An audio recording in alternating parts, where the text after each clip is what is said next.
Hello everyone, welcome back to my TED Talk about which one of my friends' OCs would win in a fight. As you can tell by the title, this is the second part of a two-part video, so if you didn't watch part 1, just check the description, or you can just check my channel cause I barely upload. Or if you just don't care, then yeah, you can just start with this video, which is a little weird, but okay. Short recap, we went over Tyler from the Twin Saga to Face Your Fears, and today we will finally be tackling Nick from the Light Saga, which you'll see later will be a big can of worms to go over. Now before I start, I would like to make some corrections. I confused Illusion with Destruct here. That's a big goof on my part, because little known fact, I'm the reason why Destructier exists. Next, I said Tyler turned Adam's spear into his own, when clearly he just made it disappear. Yeah, Tyler told me that himself, so yeah. And as to make up for my 5-month absence, I would like to update these characters into their most recent episode. So for Tyler, that'll be episode 13, which we don't really have to go over because he doesn't fight. But episode 12 will be acknowledged soon. And for the Light Saga, that'll be episode 14, which is the finale.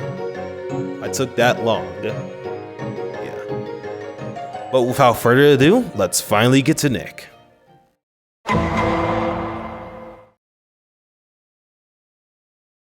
Now, canonically speaking, our story begins with these two colorful dudes, green and red. There are more of them, but they're really not that important here. They also oversee the world and stuff, you know, and one day, Red decides to go for a walk in the in-between. But he wasn't alone. There, a mysterious figure would tell him some very heartbreaking news. Your life literally is as valuable as a summer ant. So yeah, Red crashes out, and Ninja Green would follow him, which leads into him being taken by a family of 3 who weirdly don't question the guy from the portal. Huh. But he even gets this drawing from Little Nick, and then he's dead. And these guys too, I guess. But no worries, because Green Soul would then go on to live inside Little Nick. That would be how he would get his powers. Now for season 1, the timeline is reset, so I don't really have to go over that season. Plus, Nick never uses his powers anyway. Now, it would actually take a whopping 38 episodes for Nick to finally use his powers. That episode being season 2, episode 28, where he would face off against his dark counterpart with his newly obtained soul. Without further ado, let's list off his powers. Now for his first fight, he's shown to be capable of creating energy balls / projectiles, agility against Dark's weirdly spiky tentacle thingies, can create said spiky tentacle thingies, super speed, and defeated Dark with literally one attack. I would like to note that Dark has been a problem since season 1, but Nick does say that Green has experience, so yeah. Cheaters! And that, my friends, is all Season 2 had to offer. Now, let's not waste any more time and finally get to Season 3.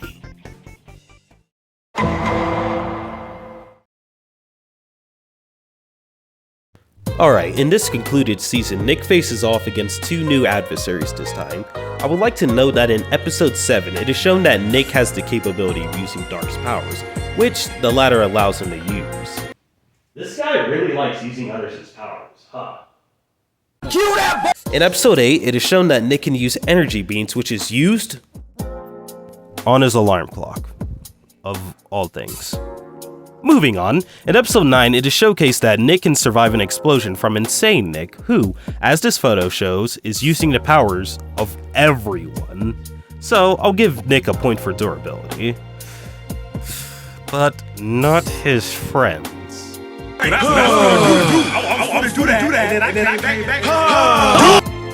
now, my favorite episode, episode 10. I'm not embarrassed to say, but I think episode 10 is where Nick gets to shine the most.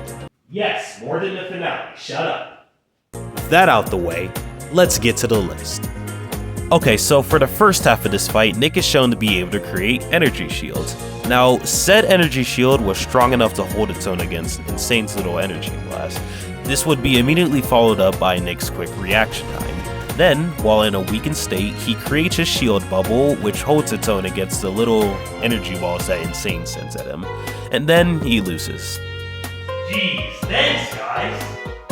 Oh yeah, did I mention Red was a good guy now? Well, it doesn't really matter because he lost the fight despite getting a new form.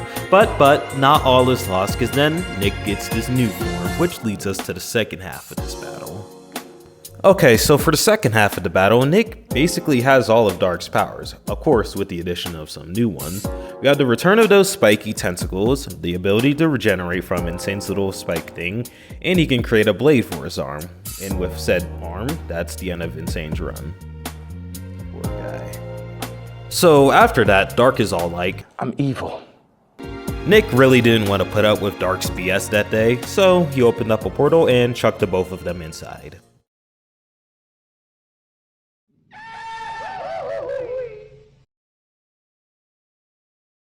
One month later, we're in the Void. Dark spends most of his time rage baiting Nick. Another version of him appears just to immediately get killed off.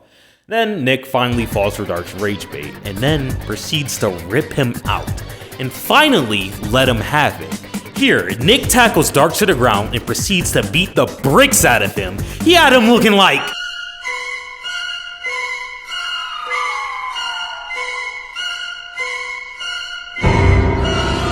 Nick throws him around, and just as he's about to finish him off, the plot walked in and said, Bros, come. Hey, bros, how I go? They make up, I guess, and to show that Dark is not about that life anymore, he gives Nick this little Dragon Ball thingy. This pretty much solidified the fact that Nick made Dark his bitch!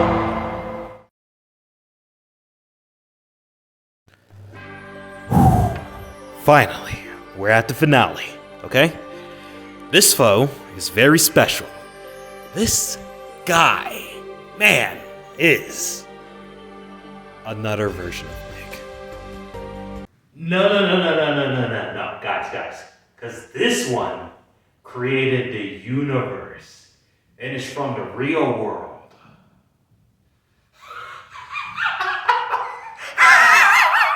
Okay, with that out the way, I would like to note that before the battle even began, creator Nick hit Light Saga Nick with this thing called an erase beam, which in his words is supposed to deteriorate the character's code, but against all odds, Nick resists the attack twice, and with one swing, let the battle begin.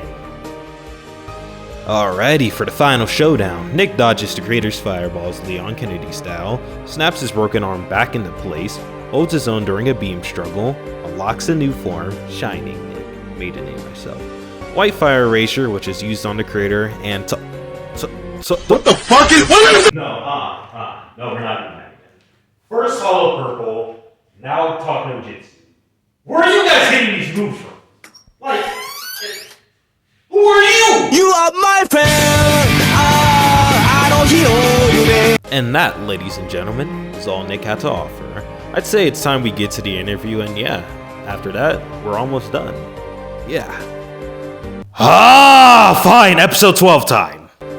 Okay, so in episode 12, Tyler survives getting stabbed by the Legion of Fear member voiced by yours truly. He then creates a knife and slimes out yours truly. And then he vaporizes two members via an open wound. And that's it. Now with that out the way, let's finally get to our interview with the man, the myth, the legend.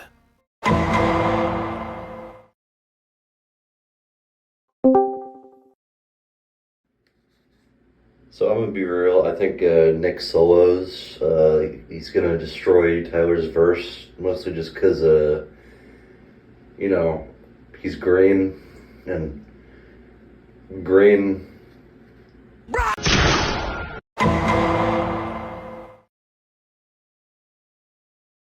Alright folks, and now the title of the video. Is this fight even close? Now, let me get off script real quick. This is being recorded on the 24th. On the 23rd, I had to do research. Research that I never thought I had to do before, between two OCs of all things, just to answer this question. I compared the two list of feats together and rewatched the episodes, just to make sure I had a good basis on who I think would win, and how I'd communicate that. Back to the question, who would win in a fight, Nick or Tyler? The winner is... I definitely have to give that to Tyler. Let me explain real quick. Let me tell you something. Just read the text while I yap, okay? So here's how I came to the conclusion that I came to. Nick is basically asking a question, while Tyler, on the other hand, is answering said question. For example, Nick kills Insane Nick with that arm blade. Guess what? Tyler survives. Nick heals his broken arm during the final battle. Guess what Tyler can do, but with much worse wounds. Nick has that erase move, which works on his crater. Guess what Tyler has, pretty much on the regular, and does not need a Dragon Ball just to use it. Where I'm getting at is the characters are undeniably similar. We all know that. Similar art style, music choices, and everything. But one character simply uses what he has more creatively, that being Tyler. Nick really locked in during the final, part 2 and 3. Oh, and during that Insane Nick fight too. But Tyler has been locked in since the Twin Saga. And it showed a lot more crazy abilities like laser vision and stuff. That is why I came to the conclusion Tyler would win the fight. But do not get me wrong. I don't think Nick loses all the time. Even during my lock-in yesterday, I came to 3 conclusions on how he would win. So, let's get to that. Alrighty, so I've sketched out 3 possible ways Nick could defeat Tyler. Solution 1. Tyler isn't completely invincible against spiky projectiles. This is shown through Adam's spear, so, Nick could impale him. Moving on. Solution 2. Tyler isn't really the brawler type, while Nick on the other hand was able to make his creator bleed with one swing, so he could just, beat him to death. And last but not least, his erasure attack. Now, if this was able to temporarily defeat the creator of his universe, it's definitely gonna work on Tyler. Now, in typical Tyler fashion, he would begin the fight with an energy blast. Nick would block this with a shield, but would soon realize his defenses is being overwhelmed, so he would use his speed to get behind Tyler and follow it up with an energy ball and a few physical attacks as well. This would undeniably catch Tyler off guard, but he's dealt with far worse and would continue to fight on. This soon would exhaust Nick, and so he decides to switch to Shadow form and continue to pursue Tyler. Tyler, realizing none of his fatal attacks are working on him due to his healing factor, would go on to switch to Insane Tyler and would bind his power with his spirit, on top of using his enchantment table language in order to both confuse and overwhelm Nick. This would cause Nick to panic and try to use Shining Nick as a last resort, taking the Dragon Ball out of his pocket, which would ultimately leave him open for an attack. Tyler would then lift him up and then use his episode 7 finisher on him. And in conclusion, just going by their skills alone, a majority of the time, Nick is not winning this fight. Now, this video really did not have to take this long, but it did, and now it's out, and I forgive you guys. Now, remember guys, these guys are my friends, so, there's no bad blood between these two. Yet, I think. Anyways, I would like you guys to subscribe to both channels. Try to subscribe to me too. I kind of need some more subs because I want to make more videos like this. And yeah, that's all she wrote. Oh yeah, time fellows. Where that shit came from, you not like that, bro. You went live and said you pop niggas. You don't pop niggas. You went live and said you whoop niggas. You don't whoop niggas. You went live and said niggas know how you get down. Nobody know how you get down. What the fuck is you talking about?